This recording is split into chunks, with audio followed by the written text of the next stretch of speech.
Hindu calendar അനുസരിച്ച് എല്ലാ വർഷവും കാർത്തിക മാസത്തിലെ കൃഷ്ണപക്ഷത്തിലെ ഏകാദശി തീയതിയിൽ രമ ഏകാദശി വ്രതം ആചരിക്കുന്നു.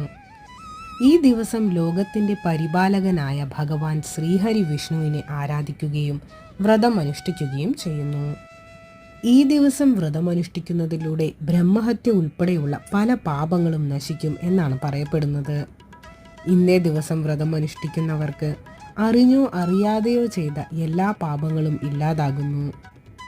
രമ ഏകാദശി ദിവസം രാവിലെ കുളിച്ച് വൃത്തിയുള്ള വസ്ത്രം ധരിച്ച് വിഷ്ണുവിൻ്റെ വിഗ്രഹമോ ചിത്രമോ സ്ഥാപിക്കുക. വിഗ്രഹത്തിന് മുന്നിലിരുന്ന് ഉപവാസ പ്രതിജ്ഞ എടുക്കുക. അതിനുശേഷം ആചാരപ്രകാരം വിഷ്ണുവിനെ ആരാധിക്കണം. ആദ്യം വിഷ്ണു ഭഗവാനെ പഞ്ചാമൃതം കൊണ്ട് അഭിഷേകം ചെയ്യണം.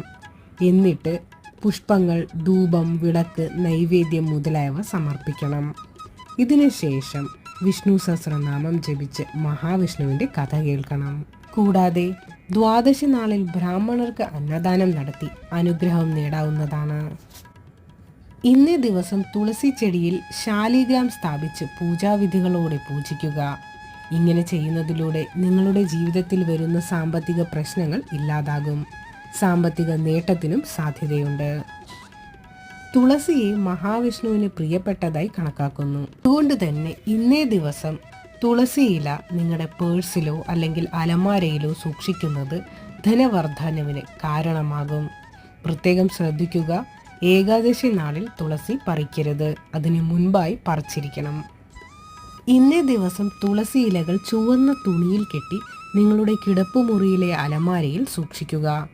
രമ ഏകാദശിക്ക് ശേഷം വരുന്ന വെള്ളിയാഴ്ച തുളസി ഇലകൾ മഹാവിഷ്ണുവിനും ലക്ഷ്മി ദേവിക്കും സമർപ്പിക്കുക.